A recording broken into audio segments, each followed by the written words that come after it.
यह परीक्षा 24, 25 और 26 अपने निर्धारित तिथि और कार्यक्रम के अनुसार आयोजित की जाएगी। इसका मतलब यह हुआ कि बीएड के अभ्यर्थी जो हैं बेशक एग्ज़ाम में अपीयर हो सकते हैं, क्योंकि उनका यह अधिकार सुरक्षित हो चुका है।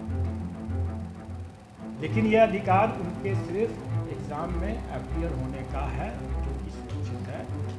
उसके फल पर उनका अधिकार अभी नहीं हुआ है। नमस्कार, आप देख रहे हैं मीडिया दर्शन और मैं हूं आपके साथ सचिन तिवारी। शिक्षक बहाली परीक्षा 24 तारीख से होने वाली है, जिसको लेकर बिहार लोक सेवा आयोग के चेयरमैन अतुल प्रसाद ने साफ साफ कह दिया है कि शिक्षक बहाली परीक्षा का जो निर्धारित समय है यानी 24 तारीख से ही होगा। जब सवाल पूछा गया कि बीएड के अभ्यर्थी इस परीक्षा में शामिल होंगे कि नहीं, इसको लेकर भी उन्होंने साफ साफ कह दिया है कि बीएड अभ्यर्थी इस परीक्षा में शामिल होंगे, लेकिन उन लोगों का रिजल्ट जारी नहीं किया जाएगा। तमाम मुद्दों की जानकारी देते हुए क्या कुछ कह रहे हैं बीपीएससी के चेयरमैन अतुल प्रसाद, पहले आप इस वीडियो में देखिए। स्वागत है।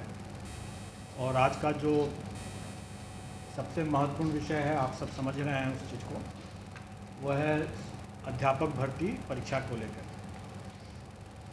यह परीक्षा 24, 25 और 26 अपने निर्धारित तिथि और कार्यक्रम के अनुसार आयोजित की जाएगी।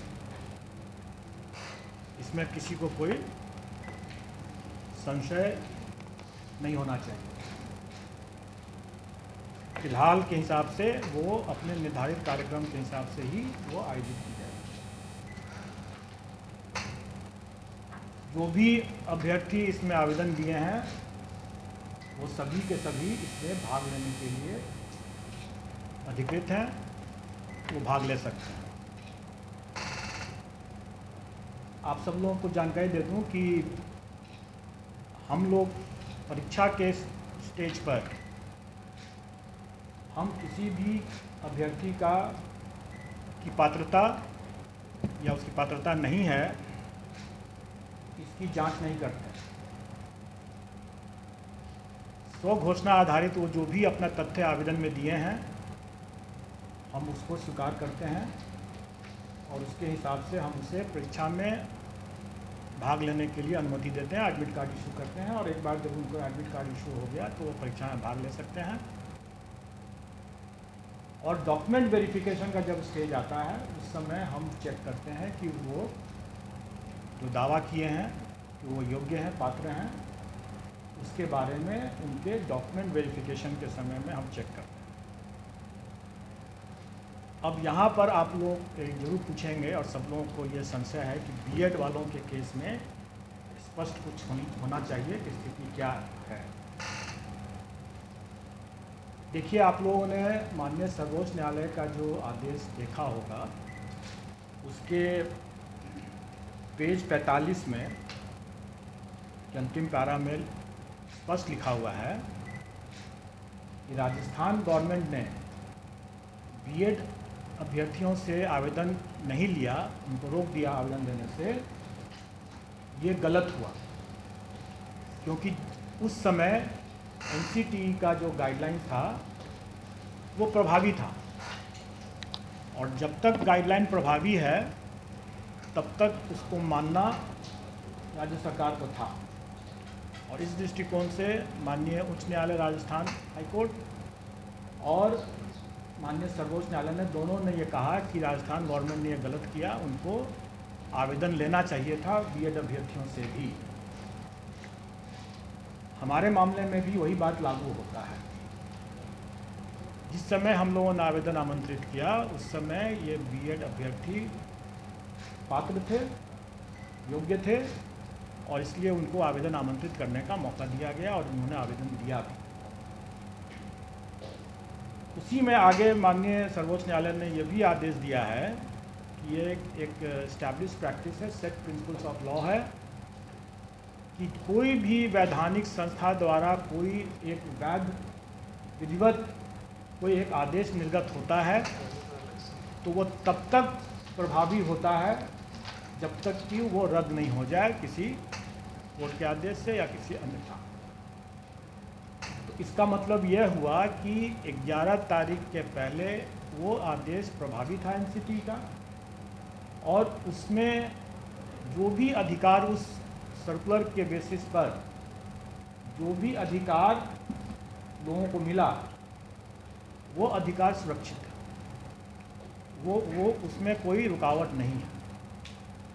तो इसका मतलब यह हुआ कि जो लोग नौकरी पा लिए पहले से, उनकी नौकरी भी सुरक्षित है। जिन लोगों ने एग्ज़ाम में अपीयर होने का अधिकार प्राप्त कर लिया, उनका वो अधिकार भी सुरक्षित है। तो इसका मतलब यह हुआ कि बीएड के अभ्यर्थी जो हैं वो बेशक एग्ज़ाम में अपीयर हो सकते हैं, क्योंकि उनका ये अधिकार सुरक्षित हो चुका है।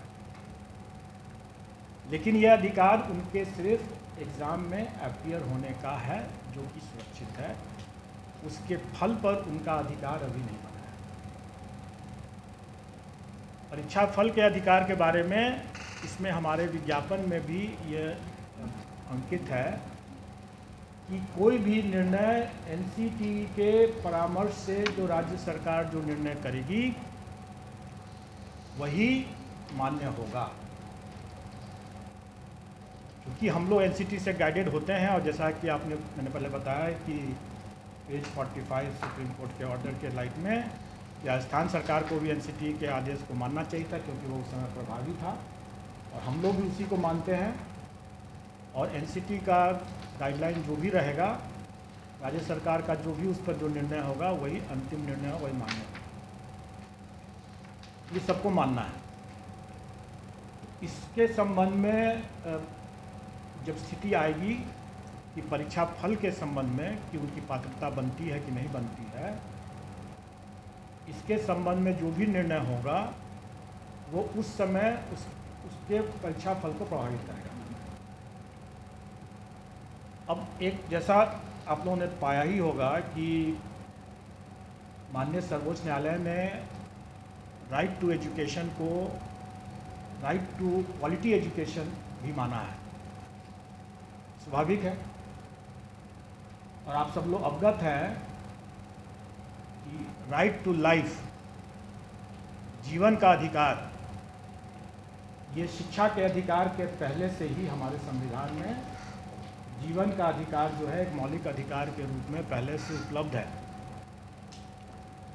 और माननीय सर्वोच्च न्यायालय ने ही अपने पूर्व के बहुत से आदेशों में इसको विस्तारित करके ये भी कहा है कि राइट टू लाइफ जो है वो right to live with dignity को भी उसमें ऐड किया है। और ये अधिकार जो मौलिक अधिकार है जो कि राइट टू एजुकेशन के पहले से है। जैसा आपने अभी देखा कि during the currency of the circular, मतलब जो जब तक एनसीटी का वो सर्कुलर वैलिड था तब तक जो अधिकार मिल गया कैंडिडेट्स को, वो अधिकार सुरक्षित होना चाहिए। तो मेरा ये व्यक्तिगत ओपिनियन है, अभिमत है कि जीवन का अधिकार जो उन्हें मिला, कि हम बीएड करके ब्रिज कोर्स के रास्ते से हम अपने इस अधिकार का पालन कर पाएंगे, इसकी पूर्ति कर पाएंगे, अपना आजीविका अर्जित कर पाएंगे। ये अधिकार जो मुझे मिला, ये अधिकार वर्तमान में शायद उसका हनन हो जा रहा है। तो अगर कोई अभ्यर्थी, मैं नहीं जानता हूँ कि वो कितना सही है कि नहीं है सही है, लेकिन अगर कोई अभ्यर्थी अगर इन सब बिंदुओं को या अपने विधि परामर्श लेकर के अगर अपना कोई दावा या पुनर्याचिका अगर माननीय सर्वोच्च न्यायालय में दायर करते हैं, तो हमें उसके फलाफल के लिए प्रतीक्षा करना पड़ेगा, और उसके फलाफल से ही प्रभावित होगा उनका परीक्षा फल। तो इसका मतलब यह हुआ कि अभ्यर्थी क्या अपना लीगल रिकॉर्ड्स लेते हैं, क्या एनसीटी आदेश करती है, या क्या राज्य सरकार अध्यादेश या वगैरह वगैरह जो भी लेकर के आती है, उससे उसका परीक्षा फल प्रभावित हो सकता है, और हम उसका बिल्कुल अनुपालन करेंगे। अब तब ये प्रश्न आप लोगों के मन में जरूर उठता होगा कि जब इतना संशय है तो फिर अभी परीक्षा को क्यों नहीं टाल दिया जाए।